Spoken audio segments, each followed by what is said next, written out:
Hello and thanks for joining us for part 2 of the Cassowary step-by-step video. I'm going to keep continuing to use the Segola X-Tech 200 airbrush as well as the Createx illustration colors Cerulean Blue mixed with 4012 High Performance Reducer by Createx Colors. Alright, so that's what we're going to use for the next particular color. So this cerulean blue, we're going to start to add the detail in using our Segola X-Tech 200 gravity feed airbrush, which has a 0.2mm needle. We're going to try and work nice and close so that we can get all of that texture in there. And then we're going to blend out from our textured areas. So follow your reference as mentioned in the last part of this video and pretty much a lot of our other videos. We always recommend that if you have a reference that you follow it as closely as possible. Also, you'll notice that some of the parts of this video will be sped up just to keep things moving and make it a bit more interesting to watch. We try and speed them up a little bit but not too much so that you can still understand what we're doing with the airbrush. Now obviously this is a double action airbrush, meaning that you press down for air, pull back for paint. So you'll notice on my trigger finger there I've got the air pressed down at all times and I'm just pulling back as much as I need for the paint to come out. So if I want a lot of paint to come out, generally I'll be further away from the surface and I'll pull back a lot more on the trigger. If I'm wanting less paint to come out like you see now, I'm kind of controlling my strokes. So I'll be up closer and I'm only pulling back a little bit, and I'm also continuously moving with the airbrush so that I don't get any sort of spots of heavy paint in one particular area. Okay, you can see I'm just sort of sketching in all the imperfections there, all the detail and the texturing. So this is to create all those ruffles under the beak section there, sort of along the neck line of the cassowary.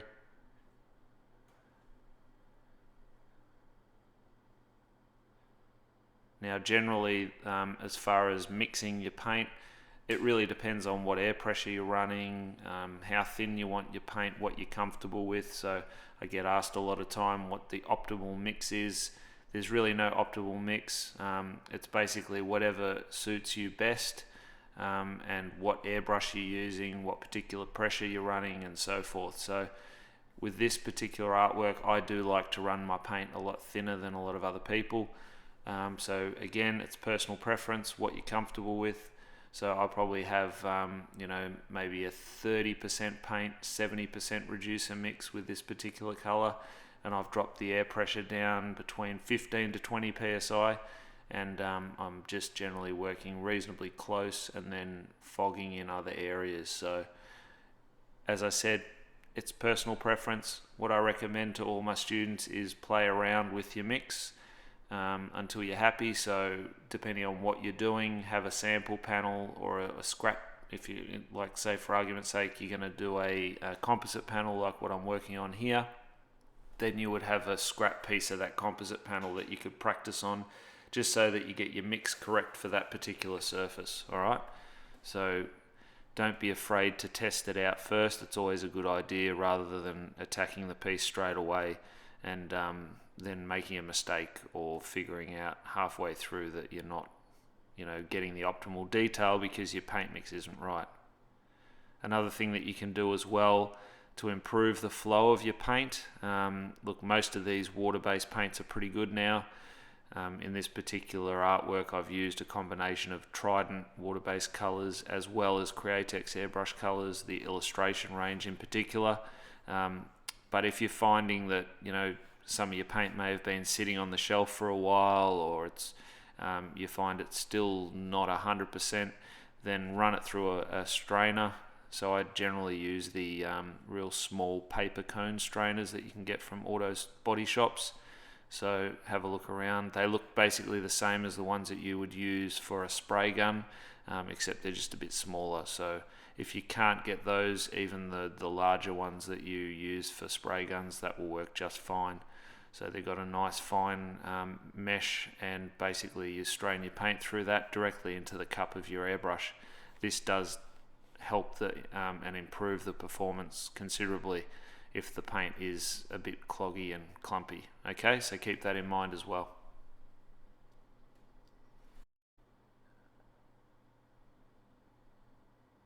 So I'm just constantly following my reference, adding in as much detail as possible.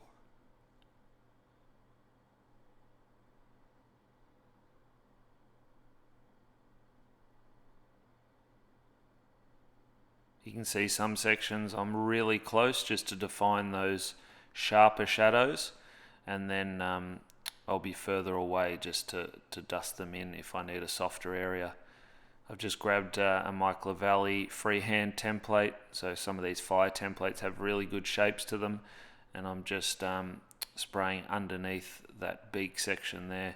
You can actually notice that the paint, how thin the paint is, and I actually just sprayed a little bit too heavy and it started to run a little bit. I'm not too concerned, because as I bring in my darker colors, that particular area it'll be hidden. You won't even notice by the end of the artwork. So sometimes that can be used as an advantage as well, so you can actually deliberately make the paint go a little bit too wet, or even spider it out a little bit to create effects. So there's also some benefits to that, especially if you're building up textures and you want unevenness with the airbrush.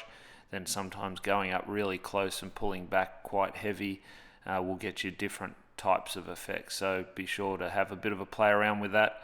Yeah, there's numerous things that you can do to create those sort of unusual effects, and to stop the airbrush from being too smooth, because it is obviously, that's what it's good for. You know, it's great for getting those smooth tones, but sometimes when you want that texture, or to render something and have it a bit more uneven, then you need to kind of do the opposite with the airbrush and make sure that it's becoming a bit more uneven. So I'm actually hitting some of these areas as well with the blue, just to highlight some of those fur sections.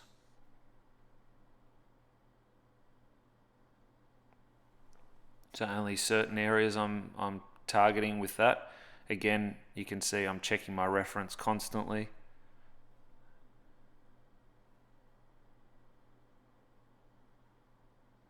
And then even going back into some areas and darkening them off. So again, we are going to go darker, but this is the base blue, just to really pop everything out, start to establish those layers and the texture in there, as well as just deepening certain shadows. So I'm using that same cerulean blue, but I'm getting numerous different blends out of it. So if I keep coating over something, you can see that it gets darker and darker. So I'm kind of using this tone as if this is the only one we're using, and then I'll come back later in the video and we'll start to deepen the shadows with some other tones.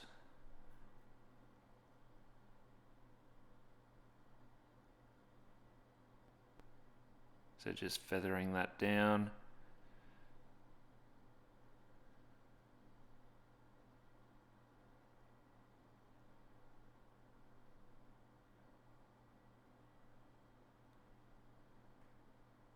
Take your time, don't rush anything.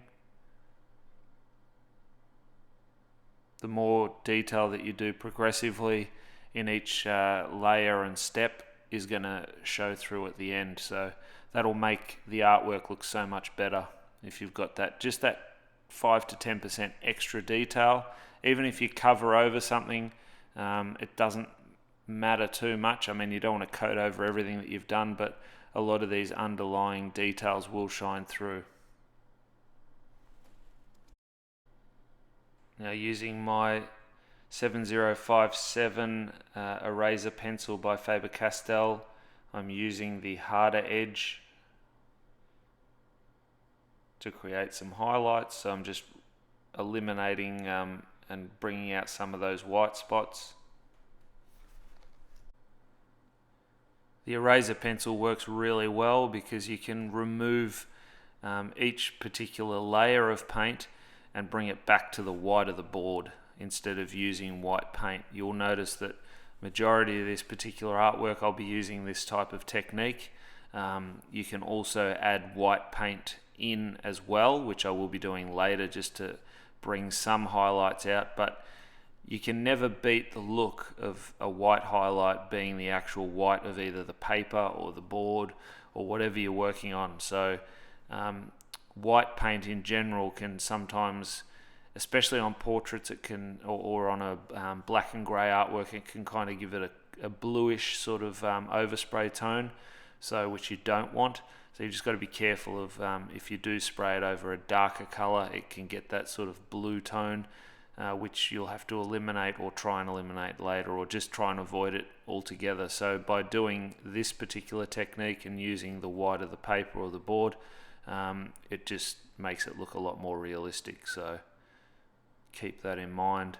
Still using the harder edge of the eraser pencil. The other end, which is the pink end, is the softer one, so you'll notice that I constantly go between the two. You can also use an electric eraser. They do work as well, but I find they're a bit more aggressive. So generally, if I'm doing things like skulls or rock effects or things like that, where I want a real harsh highlight, then I'll use an eraser, electric eraser, instead of an eraser pencil. But I just find these eraser pencils, they're so much more versatile, and you can you can really utilize them because they've got the soft and the hard edge. They can be used for so many different applications, and they're just a bit more delicate when removing the paint. So it's kind of up to you how harsh you want to be with it. You can see they're using the pink end, and it's giving a much softer eraser and highlight, creating a softer highlight. So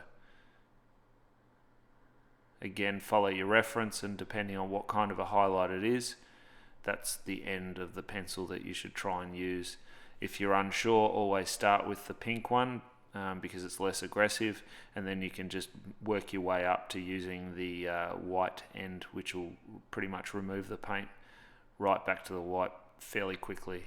And that also depends on what paint you're using and how long it's been sitting and how long it's dried on the panel or on the bit of paper. Okay, so again, play around with it. If you've never used an eraser pencil, I always recommend testing it first, get the feel for it. There is a bit of a trick and a technique to it, so just play around with it and you'll get the hang of it.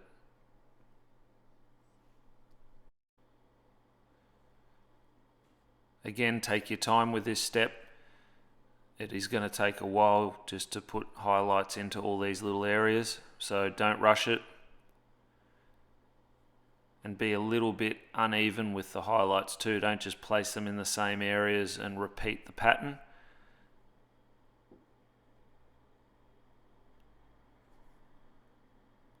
So you can see I'm moving around continuously. As well, where the areas of the paint where it's a bit heavier, you'll notice that it will sort of cut back to the white a lot quicker. I think generally that's because the paint is heavier in those sections. It's still a lot wetter than the softer areas where they've just got a little bit of overspray on there and that's already dried. But remember, if you go too much, you can always dust back over it with the same color that you're using and then re-erase.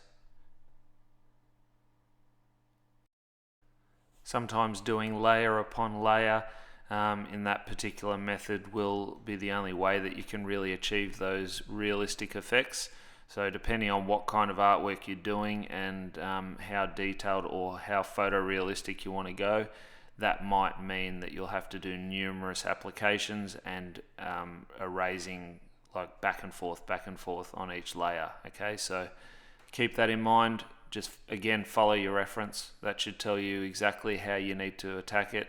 And then you'll just gradually build up your tones and render it so that you get the most realistic and accurate representation of your reference.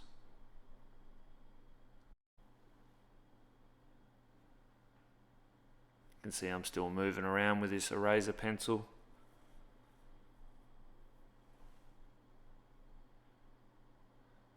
You notice that I'm almost picking off the eraser bits as I'm using it, so you will start to pick up bits of paint on the tip.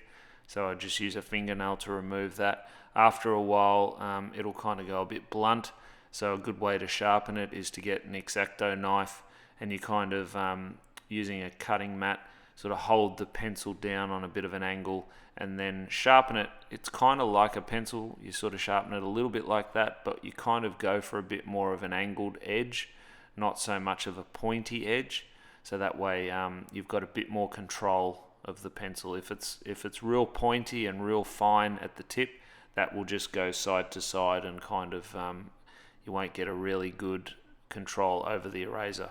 All right.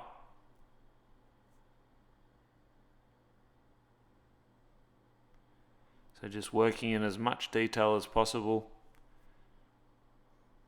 remembering that I can always go back over it if I need to.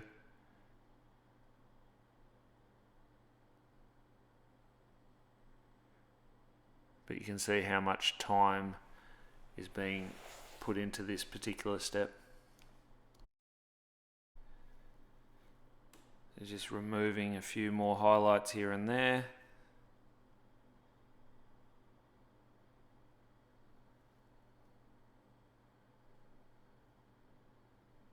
Now grabbing the airbrush with the cerulean blue in it, I'm dusting back over some of those highlights that we've created, essentially knocking them back so that they're not as bright, but you can still see that the highlight has been created.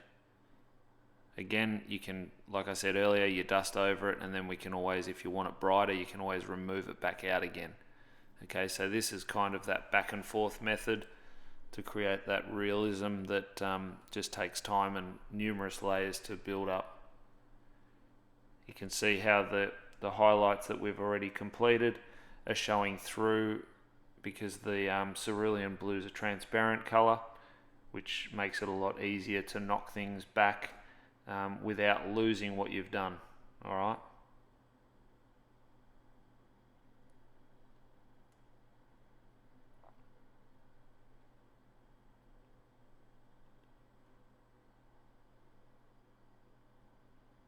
Just a bit of a different camera angle, and we're going to lighten up the blue that we had, putting that in the X-Tech 300 airbrush by Segola. So this one's got a 0.3mm needle in it.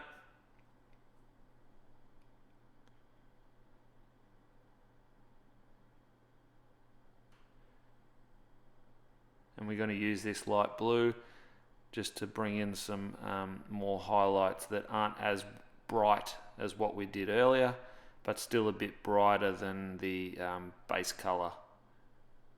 So this is what I meant when I said we'll combine a bit of airbrushing with scratching techniques and eraser techniques. So do whatever you have to do to get the sort of desired effect and end result that you're looking for. Again, keep the air on all the time and just use your trigger finger. So make sure you use it as a double action airbrush.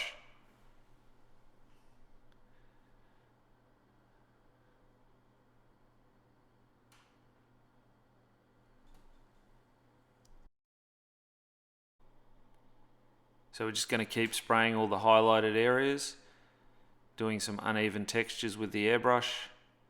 Again, up close to get that sharper highlight, further away for a bit more of a dustier highlight, but we don't want to eliminate some of those darker spots. You can notice that the layers are really starting to build now because we've got a combination of a base color, then the cerulean blue was freehand, then we've done some eraser technique. Now we've gone back in with the cerulean blue to punch back some of those highlights. Now we're bringing some of those out with the airbrush, so that's going to give us a different type of tone rather than just using the eraser pencil. So by mixing it up a bit, it's giving it more realism, and we're just following that reference for all these highlights. Again, take your time.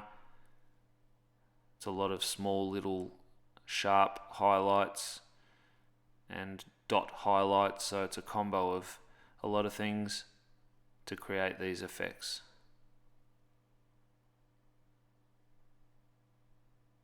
Again, we want to add as much detail as possible.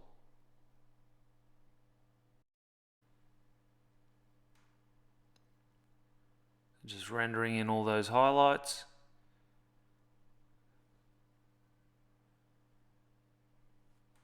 You can see how much my airbrush, how much I'm varying the distance to create different size highlights.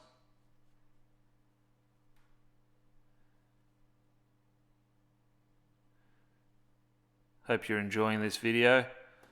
If this is the first time that you're checking out one of our videos, we'd love to have you join our community here at Airbrush Asylum, so feel free to hit subscribe.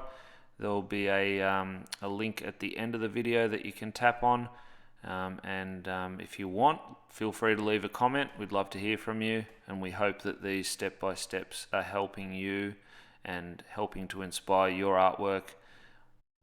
So if this is something that you're interested in, by all means, feel free to hit subscribe.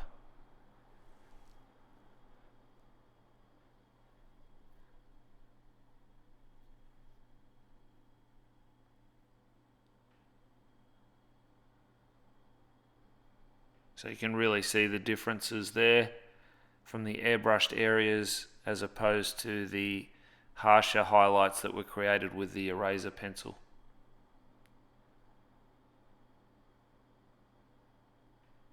Just moving around on this artwork, capturing everything that we need.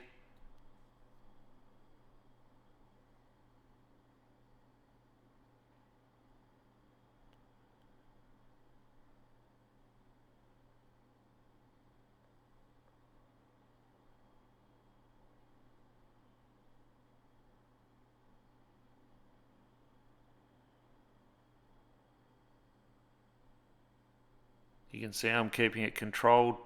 I don't want to get a lot of overspray on those darker areas.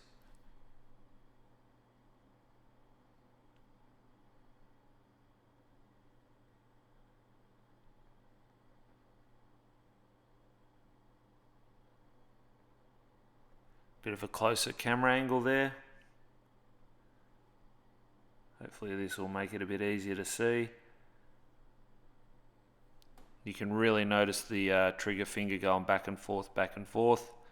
So when I'm doing these fine highlights, you can see how that's being created by pulling back on that trigger and just keeping it moving.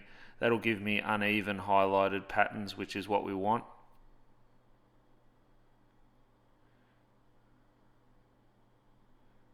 So you can see building them up.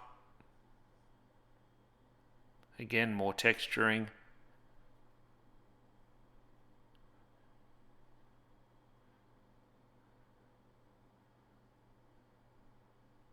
You'll probably notice too that when you're using a lighter color like this, which has a lot of white mixed into it to create the color, it will begin to tip dry a lot more.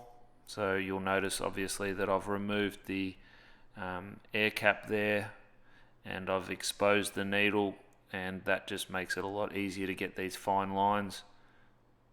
Just be careful and make sure that you've got an airbrush holder and that you place it back in there when you put it back down on the bench. Another good idea is to have a quick connect so that you can disconnect your airbrush. That way if you do have it in the holder and you accidentally trip on the hose, you don't drag the airbrush down and drop it on the ground and possibly damage the needle and the nozzle.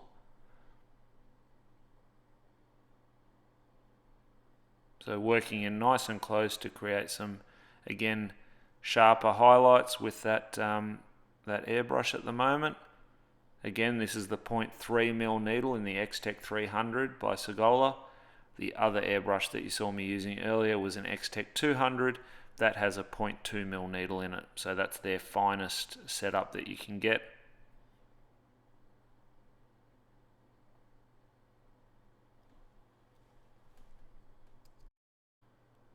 So just going through back and forth on that trigger finger to create those uneven dot highlights to create our textured pattern there.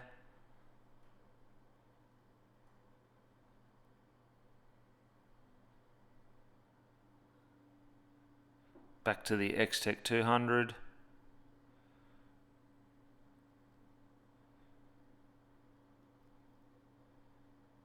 And again, using the cerulean blue that we had earlier, I'm now adding some sort of sharper shadows into those areas as well, just to break up those real white highlighted areas.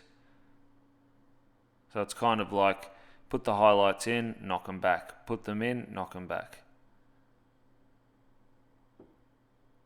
Again, you're creating layers, and because it's transparent paint, it's going to show up all of your underlying layers. This is going to help to create photorealism. So if that's what you're going for, you need to spend time adding in all of the textures and all of the uneven areas. They all need to show through into your tones. You can't just do one particular tone and then move on. It just won't look as realistic. So you really need to take note of your reference, follow it as accurately as possible, and just replicate what you see.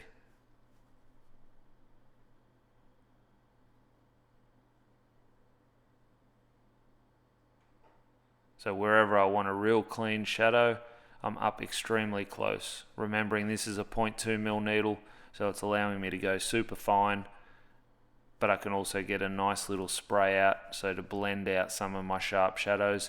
I'll then move back a bit further like I'm doing right now, and then that'll feather it out, and then I'm up close again, adding in those real detailed areas, the sharper shadows, and then those sharp creases there as well. So just adding all that in up close for that, and then further away to blend things out. Alright, so you've got that control. Picking off a bit of tip drying there. Again, watch my finger on that trigger. You can see that air's been pressed down, and I'm just back and forth. It's just every time I move, I pull back on that trigger. So that way I'm not building up a wet area on the panel. I'm constantly moving the airbrush. Just gives me a lot more control.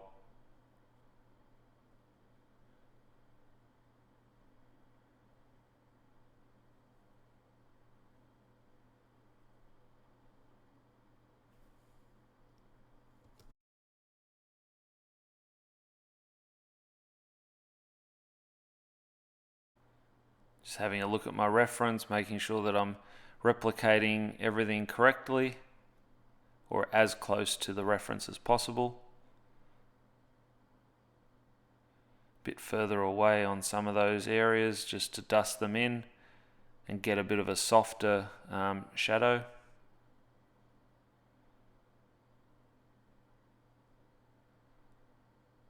Remember, less is more as well, so you can always go back over the top of it if you want to darken something, but if you've gone too heavy, that makes it a lot harder to bring it back and make it lighter again. So keep that in mind, don't rush it,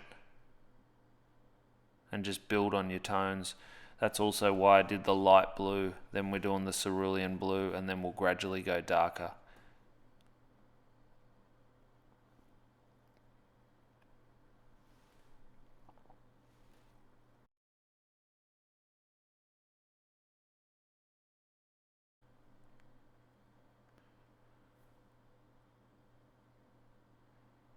Just dusting over those areas. And up close again with the camera here, so show you the detail around the eye.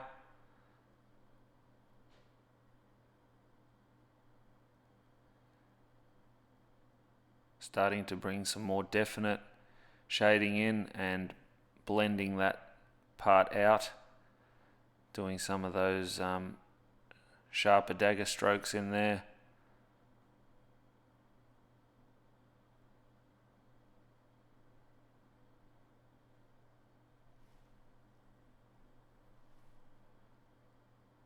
So up nice and close. those bits there, dusting them in so a bit further away for those areas.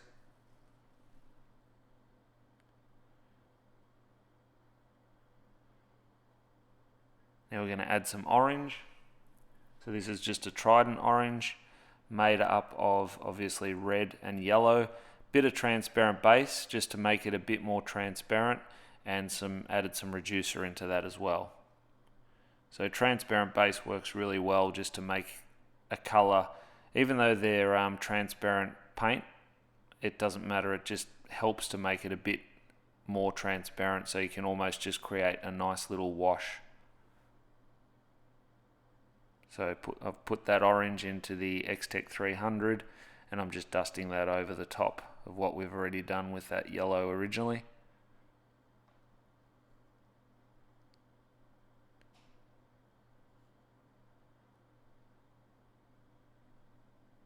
So just checking to see where I want to put that. So this is good when you've got a wash and sort of a color you can, like this, which is quite strong. You can you know, add a bit of that wash to a color and just sort of punch it up a little bit, bring in a bit more brightness, and then that way when you shade it you've got a brighter tone underneath. Plus you can just, it's sort of like adding a hue to the color.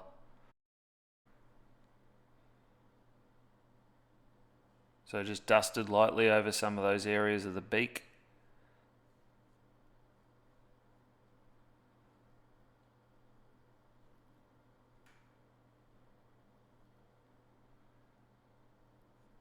Again, being cautious not to overdo it.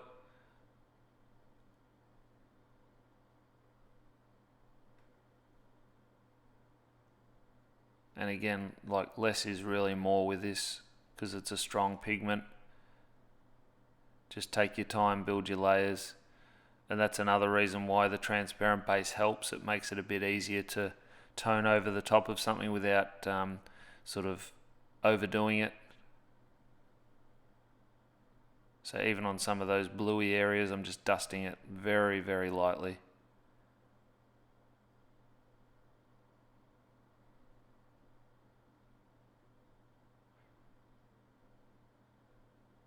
So almost done, almost happy with the amount of this orange. Probably a little bit hard to see on the video, but you can kind of see a few little blends here and there.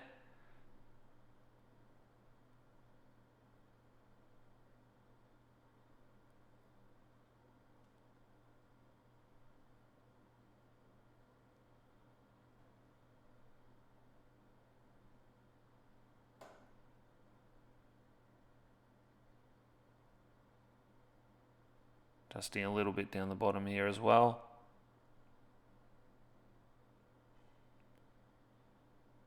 So again, your reference will tell you where you need to put this. Now we're going to use some Fluoro Red by Trident.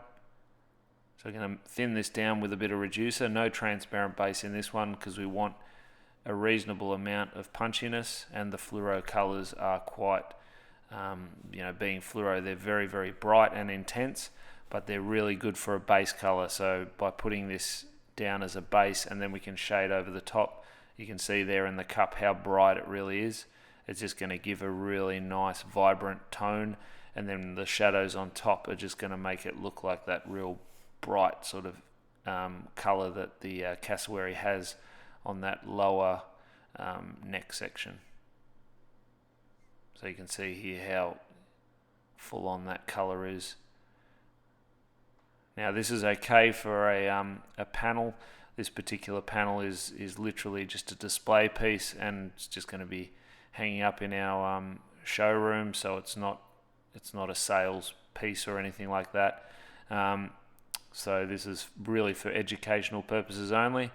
But if you were using these fluoro colors on automotive, say you wanted to use them on a Harley tank or a car or something like that, you can use these colors. Like, they're still the same as all the Trident range. They can be used on automotive applications, but you do need to keep in mind that all fluoro colors, their UV is not as stable as a normal color, so it will fade out quite quickly. So I would keep that in mind if you are going to use it. I'd probably stay away from doing bulk areas with fluoro. You could probably utilize this color underneath things to give it a bit more brightness, but I probably wouldn't be doing a lot of fluoro color on an automotive project, especially something that's on a vehicle which will get exposure from the sunlight. So just keep that in mind if you are going to use it. Adding a UV into the clear coat, it will help to expand the life of the fluoro, but it's still going to fade out. So I'd probably just not recommend it for automotive applications, but definitely Trident paints can be used on paper, canvas, LU panel like this for interior applications. So if you're doing anything just a painting inside, then these fluoro colors are incredible to use as a base, just to really make things pop. So it just lifts the color, and you can shade back over the top. As you'll see later, we will bring some shadows into this, but it's just, the vibrancy is incredible. You can't even really see it in its full strength off the video, but I can guarantee you it's very, very bright.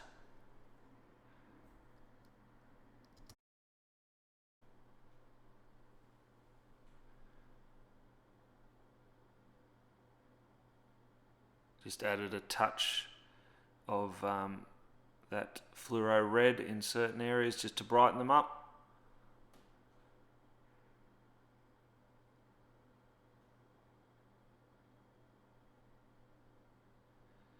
Now we're going to switch to a darker blue. So this is a Trident premix color that we made up. It's made up of the Trident True Blue, and from memory I'm pretty sure I added in some indigo blue. So just have a play around with it.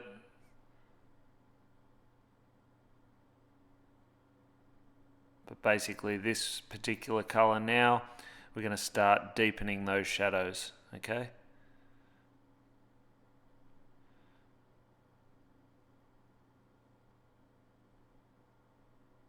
We'll still be adding more shading on top, but this darker blue really is going to start to noticeably shape everything even more so than what we've done earlier. Like a lot of artworks, when you're shaping something with a darker tone and you've already got an existing light and mid-tone already airbrushed on there, you want to only airbrush the bits that are darker. So as I've mentioned numerous times in this video, make sure that you follow your reference, and you want to paint, in a sense, you want to be painting less with this tone because you're only hitting certain areas to shape them. You're not going over everything again, okay? So it's literally the darker spots, and then you will blend out from them. Then that blend will then transfer into your previous blend. So that way you're creating a gradation, okay? We're still adding in all the texture, so nothing's changing. You're just following your reference and only painting in the darker areas and that sort of mid-tone.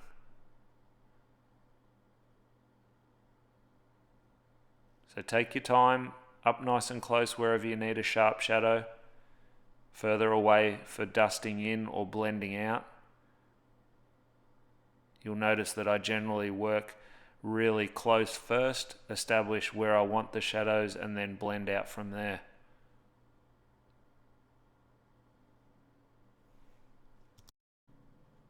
Even though you're painting less in this color, you want to take your time and really add in everything accurately, because as you're getting darker and darker, it becomes more crucial that you don't overdo it, because you can so easily add way too much and make the whole artwork too dark, lose the vibrancy of colors, and even lose all your texturing and your shadowing and everything. So even though these are transparent colors, it doesn't really matter. If you keep coating and coating, you will overdo it, and it can really flatten out the artwork. So remember, This is virtually just to shape it, okay? So you want to push those shadows into the background, allowing those lighter areas to pop forward, giving you the illusion of depth, okay? So that's what you're creating using this tone, and that's virtually what you do with all your paintings, is that your shadows are pushing those areas into the background, whereas your highlights or the lighter areas are then brought forward because you're knocking things into the background, okay? So shadows and highlights are so crucial in any particular artwork. It doesn't matter what you're doing, you know, whether it's an animal picture like this, a portrait, whether it's color, black and white, or any sort of fantasy art or skulls. It doesn't matter what you're doing. Shading and highlight are they're the key to everything that you're doing with the airbrush. So you can so easily ruin an artwork and make it look flat if you overdo one of those things. So if you add too many shadows, it'll flatten it, and if you do too many highlights and it's got no depth and shadow to it, then it'll also be flat. Okay, so if you're not sure, if you're not doing it freehand, and you know you haven't designed your artwork in its entirety, then get yourself some reference images and replicate that. Especially if you're doing anything that's photorealism, so something similar to this, find yourself a really clear reference, and like I said, put it onto an iPad or a screen so that you can zoom in, and then that way you can really notice all the little details, because your reference is key. Okay? So again, up nice and close, keeping all my shadows nice and tight. I don't want to eliminate even that fluoro red and the orange that I put in on the side there near the area that I'm working on. You've got to be careful. We've got to keep that overspray controlled so that we don't eliminate everything. Plus, then you're going to get color shifting too, because this is blue. If you put the blue on the yellow, it's going to start to look a bit muddy and a crappy sort of darkish green. All right, so we just want to control it.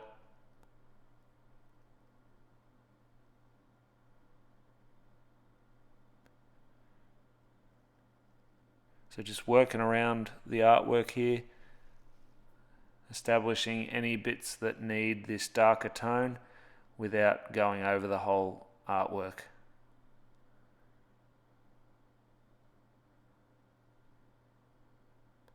And then wherever I want it to be even darker, I'll just keep coating back over that.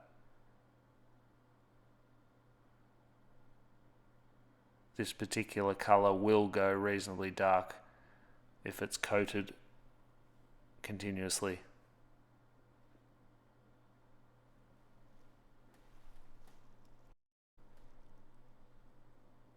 Just bringing in a few more shadows. Taking my time to work them all in, blending out from them as well. Adding the textures.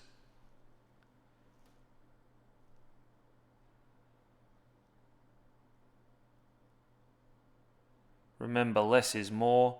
Always refer back and check to make sure that you're not going too dark.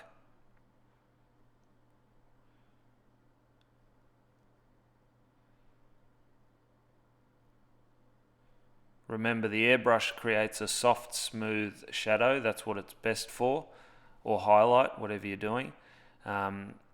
So basically, we're kind of roughing it up in a sense. We're adding texture into that, so we're using the airbrush in a way so that we get a rougher texture. Now you notice there I had Trident Sand color. Is a really cool color that you can utilize for a lot of different applications. So we're going to start to add this in using the X-Tech 300, and we're just going to work on that horn section just there above the eye on the cassowary's forehead. So this is a more opaque color, and that's what we want. We want to bring out some of those veins in the horns, and we're kind of deliberately going over some of the darker spots to muddy it up a little bit. I'm not too worried about that. It's going to give it more the illusion of what a horn should look like. And then we're up close and we're doing some of those random sort of textures in that bone section.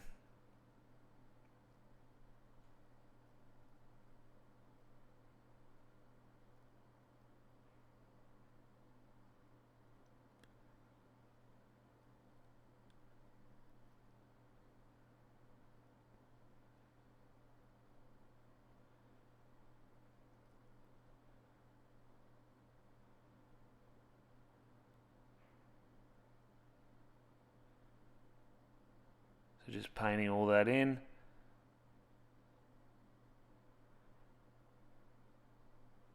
Might look a bit funny as you're doing it now because it's standing out, but once you start rendering back over the top of it, shading it, knocking it back, again, this will be like all the other textures that we've completed and we've been working on, and it'll knock it into the background, so you're going to see this shining through.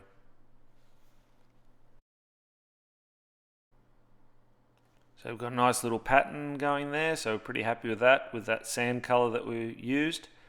Now we're going to use a mix of white, or we're going to create a mix using white,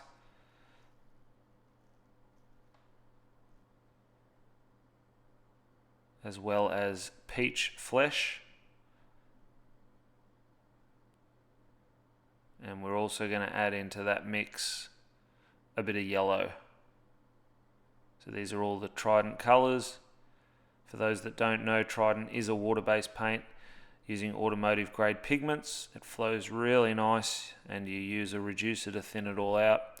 It can even go through a micron CMSB with a 0.18mm needle, and I mean, you do get tip drying, but it performs extremely well. So probably one of the best water-based paints that I've used as far as the way it flows. It really does flow like you're using a urethane-based paint. Alright, so just put our light on there so you can see a bit clearer, and using that mix. So that mix again was white mixed with peach flesh and a little bit of yellow. So just play around with it. It doesn't have to be an accurate particular color. This is just a little bit brighter than the sand that we used earlier to map in our sort of detail into that boney sort of structure on the forehead there of the cassowary. So we're just working all of that in and further highlighting it, just to really bring out that pattern and the imperfections within that bone structure.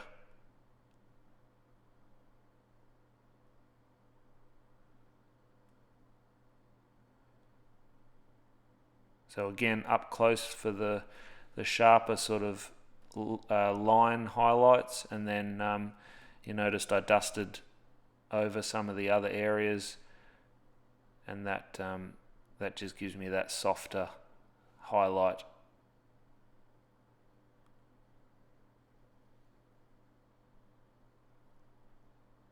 Just adding in some more as well here and there, so just again more texturing, more highlights.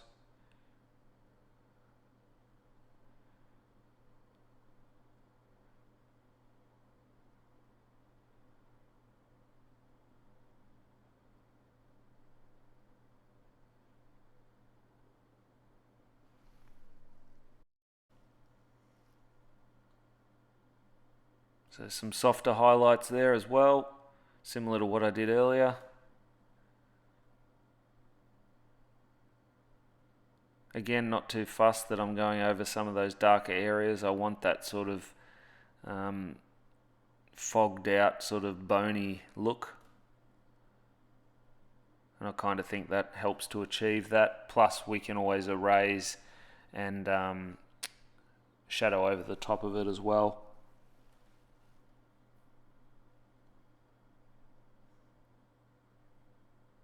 I also like the fact that we've incorporated some freehand airbrushing into this piece, as well as eraser techniques. So it's not just purely spray and erase, we're also using the airbrush to create a lot of the detail and textures freehand. So it makes for a nice combination, and I think adds to the realism of the piece.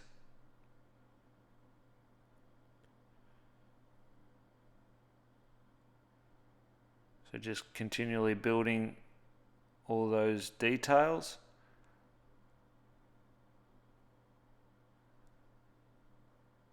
And now we're going to move back to the eraser pencil, and we're going to start to rub out, especially on some of the softer highlights that we've added. You can see how that removes that one layer but brings it back to the layer that was dry previously. So it's giving it a really nice effect.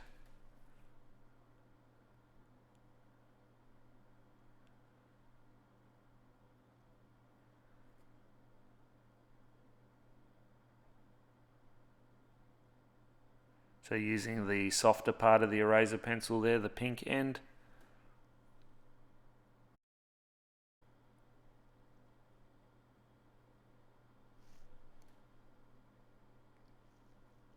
Getting some harsh highlights there as well. Not too concerned at this stage. It's going to look a bit strange right now, but I'll work back over those areas. This is where doing it on an aluminium composite panel rather than using, say, the Drew Blair synthetic paper, which is designed for this particular scratching and manipulating technique. The composite panel and the paints will sometimes they will go straight back to the white, and it makes it a bit hard to create your layers, or harder to create your layers. Now, to work back over what I've just done, I'm switching to the Createx illustration colors Burnt Sienna. So this is like a nice reddish browny tone. And I'm just going to dust back over some of those areas that I've used the eraser pencil on, and some of the highlights that I've done with the sand, as well as our peach flesh white and yellow mix that we did earlier. This is also nice and punchy, so this will bring out some more of those earthy tones into this particular section of the artwork.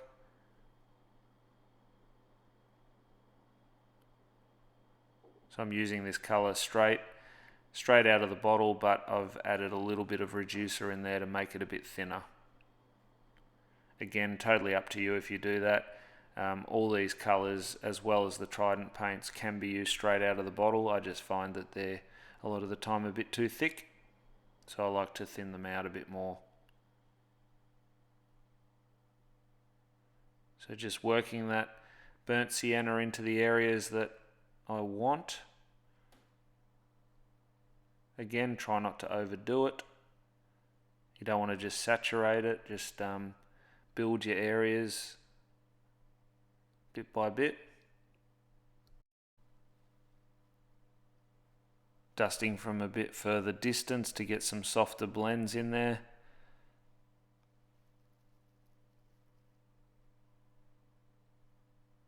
Now we're going to add some sepia brown by Trident.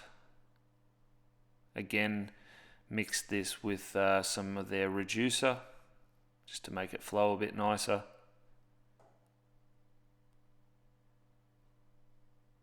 Also, with all these water-based paints, make sure that you give them a really good shake just to make sure that they're going to flow really nicely for you.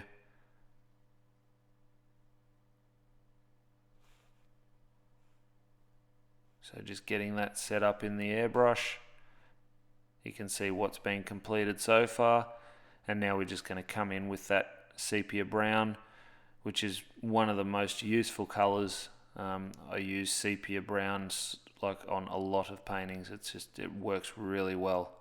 It's almost like a magic color that just, when sprayed over a particular tone, if you want any sort of shadow tone, it's just great because it doesn't totally eliminate the color. It just sort of shades it really nicely and just darkens the value of the underlying color.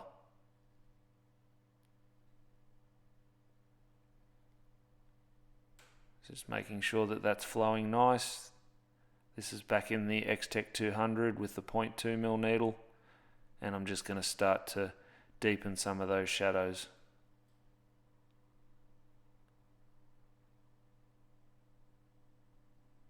Again, we're not going to overdo it. Just slowly but surely add it in.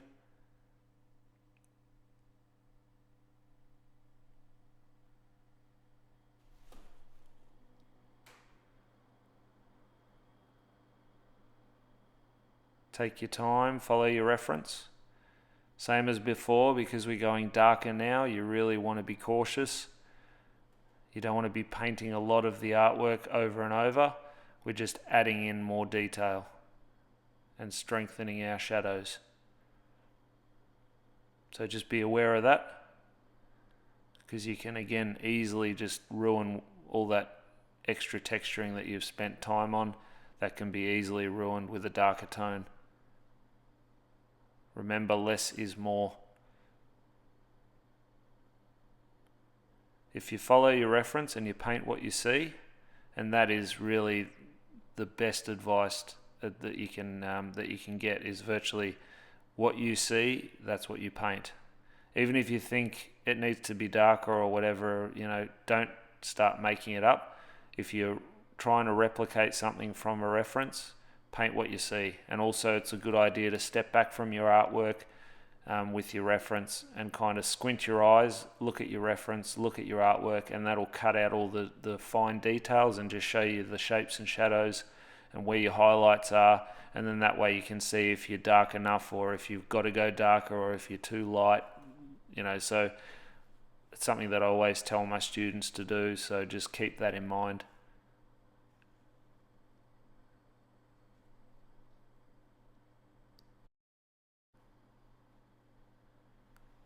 So just moving around, adding in that sepia wherever it needs to be.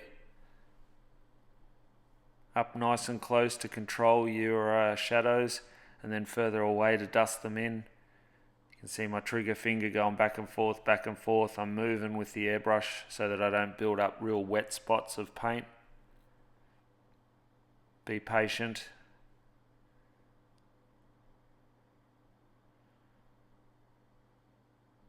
And just control your shadows. And especially when you're on the edges there, even though we're going to do a background, try and control them so you don't get a heap of overspray.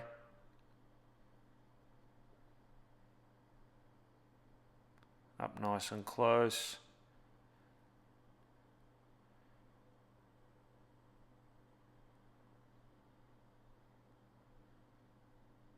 Some sort of dot shading and really tiny dagger strokes. Some more imperfections at the top there.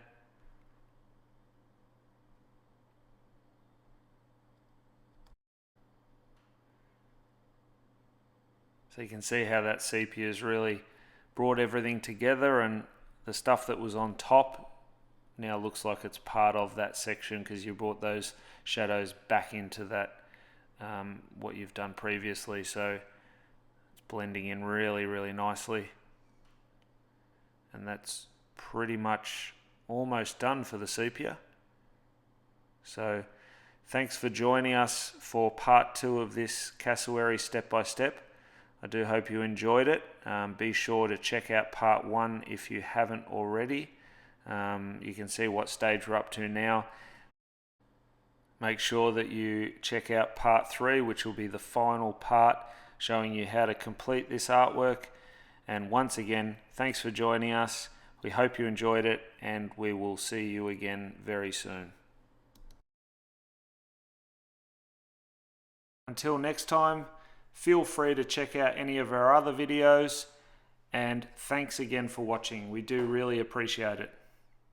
In the meantime, if you haven't already, feel free to hit subscribe. We have plenty of step-by-step tutorials, quick tips, airbrush insight, showcase, live streams, and much more. You can also visit our website at airbrushasylum.com.au. Thanks for watching.